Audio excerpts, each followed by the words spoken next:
അധ്യായം 45.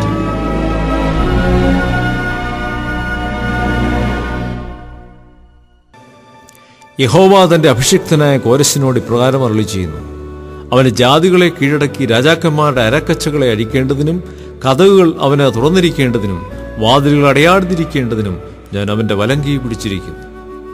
ഞാൻ നിനക്ക് മുമ്പായി ചെന്ന് ദുർഘടങ്ങളെ നിരപ്പാക്കുകയും താമ്രവാതിലുകളെ തകർത്ത് ഇരുമ്പോടാമ്പലുകളെ ഖണ്ഡിച്ചു കളയുകയും ചെയ്യും. നിന്നെ പേര് ചൊല്ലി വിളിക്കുന്ന ഞാൻ യഹോവ, ഇസ്രായേലിന്റെ ദൈവം തന്നെയെന്ന് നീ അറിയേണ്ടതിന് ഞാൻ നിനക്ക് ഇരുട്ടിലെ നിക്ഷേപങ്ങളെയും മറവിടങ്ങളിലെ ഗുപ്തനിധികളെയും തരും. എന്റെ ദാസനായ യാക്കോബ് നിമിത്തവും എന്റെ വൃതനായ ഇസ്രായേൽ നിമിത്തവും ഞാൻ നിന്നെ പേര് ചൊല്ലി വിളിച്ചിരിക്കുന്നു. നിന്നെ അറിയാതെയിരിക്കെ ഞാൻ നിന്നെ ഓമനപ്പേര് ചൊല്ലി വിളിച്ചിരിക്കുന്നു. ഞാൻ യഹോവയാകുന്നു, മറ്റൊരുത്തനുമില്ല, ഞാനല്ലാതെ ഒരു ദൈവവുമില്ല.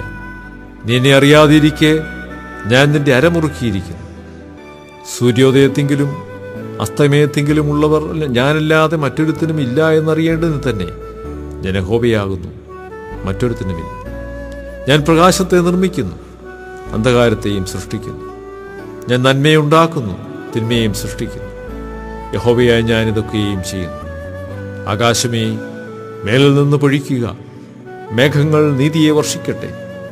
രക്ഷ വിളയേണ്ടതിന് ഭൂമി തുറന്നു വരട്ടെ, അത് നീതിയെ മുളപ്പിക്കട്ടെ. യഹോവയായ ഞാനത് സൃഷ്ടിച്ചിരിക്കുന്നു. നിലത്തിലെ കലനുറുക്കുകളുടെ ഇടയിൽ ഒരു കലനുറുക്കായിരിക്കെ തന്നെ നിർമ്മിച്ചവനോട് തർക്കിക്കുന്നവന് അയ്യോ കഷ്ടം. മനയുന്നതിനോട് കളിമണ്ണ് നീ എന്തുണ്ടാക്കുന്നുവെന്നും കൈപ്പണി അവന് കൈയില്ല എന്നും പറയുമോ? അപ്പനോട് നീ ജനിപ്പിക്കുന്നത് എന്തെന്നും സ്ത്രീയോട് നീ പ്രസവിക്കുന്നത് എന്തെന്നും പറയുന്നവന് അയ്യോ കഷ്ടം. ഇസ്രായേലിന്റെ പരിശുദ്ധനും അവനെ നിർമ്മിച്ചവനുമായ യഹോവ ഇപ്രകാരം അരുളിച്ചെയ്യുന്നു: വരുവാനുള്ളതിനെക്കുറിച്ച് എന്നോട് ചോദിപ്പീൻ. എൻ്റെ മക്കളെയും എൻ്റെ കൈകളുടെ പ്രവൃത്തിയെയും കുറിച്ച് എന്നോട് കൽപ്പിക്കുവീൻ. ഞാൻ ഭൂമിയെ ഉണ്ടാക്കി, അത് മനുഷ്യനെ സൃഷ്ടിച്ചു. എൻ്റെ കൈ തന്നെ ആകാശത്തെ വിരിച്ച് അതിലെ സകല സൈന്യത്തെയും ഞാൻ കൽപ്പിച്ചാക്കിയിരിക്കുന്നു. ഞാൻ നീതിയിൽ അവനെ ഉണർത്തിയിരിക്കുന്നു. അവൻ്റെ വഴികളെയൊക്കെയും ഞാൻ നിരപ്പാക്കും. അവൻ എൻ്റെ നഗരം പണിയും. വിലയും സമ്മാനവും വാങ്ങാതെ അവൻ എൻ്റെ പ്രവാസികളെ വിട്ടയക്കുമെന്ന് സൈന്യങ്ങളുടെ യഹോവ അരുളിച്ചെയ്യുന്നു. യഹോവ ഇപ്രകാരം അരുളിച്ചെയ്യുന്നു: മിസ്രയീമിന്റെ അധ്വാന ഫലവും എത്യോപ്യയുടെ വ്യാപാര ലാഭവും ദീർഘകായന്മാരായ സബായരും നിന്റെ അടുക്കൽ കടന്നു വന്ന് നിനക്ക് കൈവശമാകും. അവർ നിന്റെ പിന്നാലെ നടക്കും. ചങ്ങലയിട്ടവരായി അവർ കടന്നു വരും. അവർ നിന്നെ വണങ്ങി, നിന്റെ മധ്യേ മാത്രമേ ദൈവമുള്ളൂ, അവനല്ലാതെ വേറൊരു ദൈവവുമില്ല എന്നിങ്ങനെ പറഞ്ഞ് നിന്നോട് യാചിക്കും. ഇസ്രായേലിന്റെ ദൈവവും രക്ഷിതാവുമായുള്ളവേ, നീ മറഞ്ഞിരിക്കുന്ന ദൈവമാകുന്നു സത്യം. അവരെല്ലാവരും ലജ്ജിച്ച് അമ്പരന്നു പോകും. വിഗ്രഹങ്ങളെ ഉണ്ടാക്കുന്നവർ ഒരുപോലെ അമ്പരപ്പിലാകും. ഇസ്രായേൽ യഹോവയാൽ നിത്യരക്ഷയായി രക്ഷിക്കപ്പെടും. നിങ്ങളൊരു നാളും ലജ്ജിക്കുകയില്ല, അമ്പരന്നു പോകുകയുമില്ല.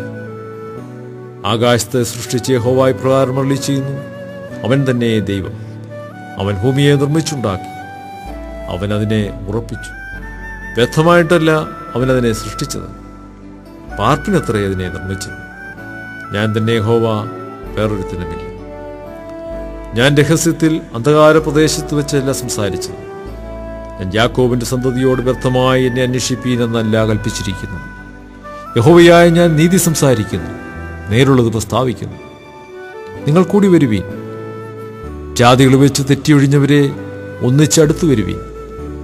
വിഗ്രഹമായ ഒരു മരം എടുത്തുകൊണ്ട് നടക്കുകയും രക്ഷിപ്പാൻ കഴിയാത്ത ദേവനോട് പ്രാർത്ഥിക്കുകയും ചെയ്യുന്നവർക്ക് അറിവില്ല. നിങ്ങൾ പ്രസ്താവിച്ച് കാണിച്ചു തരുവീൻ. അവർ കൂടി ആലോചിക്കട്ടെ. പുരാതനമേ, ഇത് കേൾപ്പിക്കുകയും പണ്ട് തന്നെ ഇത് പ്രസ്താവിക്കുകയും ചെയ്തവൻ ആര്? യഹോവയായ ഞാനല്ലയോ? ഞാനല്ലാതെ വേറൊരു ദൈവമില്ല. ഞാനല്ലാതെ നീതിമാനായ ഒരു ദൈവവും രക്ഷിതാവുമില്ല. സകല ഭൂസീമാവാസികളുമായുള്ളവരെ എങ്കിലേക്ക് തിരിഞ്ഞ് രക്ഷപ്പെടുവീൻ. ഞാനല്ലാതെ വേറൊരു ദൈവവുമില്ലല്ലോ. എന്നാണ് എൻ്റെ മുമ്പിൽ ഏതു മുഴങ്കാലും മടങ്ങും, ഏതു നാവും സത്യം ചെയ്യുമെന്നിങ്ങനെ എൻ്റെ വായിൽ നിന്ന് നീതിയും മടങ്ങാത്തൊരു വചനവും പുറപ്പെട്ടിരിക്കുന്നു. യഹോവയിൽ മാത്രം നീതിയും ബലവും ഉണ്ടെന്ന് ഓരോരുത്തൻ പറഞ്ഞുകൊണ്ട് അവൻ്റെ അടുക്കൽ ചെല്ലും. അവനോട് കോപിക്കുന്നവരൊക്കെയും ലജ്ജിച്ചു പോകും. യഹോവയിൽ ഇസ്രായേൽ സന്തതിയെല്ലാം നീതീകരിക്കപ്പെട്ട് പുകഴും.